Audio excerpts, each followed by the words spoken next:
Hi, friends. Today we are going to continue with this discussion about our conscience. So, in 1 Timothy 1, verse 19, there is a very clear warning. It says, keep your conscience clear. And at the end of that verse, it says, if we don't, our faith can be shipwrecked. What a warning is that?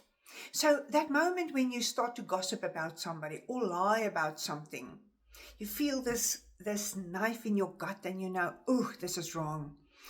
When you are still alert and you still listen to the Holy Spirit, you will immediately go and repent and you'll stop in the track of your words and don't take this discussion any further.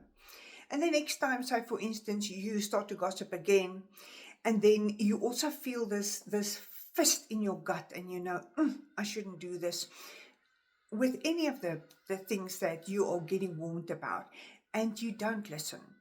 And the next time you start to do the same lying or gossiping or whatever it is that you are doing wrong, the Holy Spirit's voice will become all softer and softer.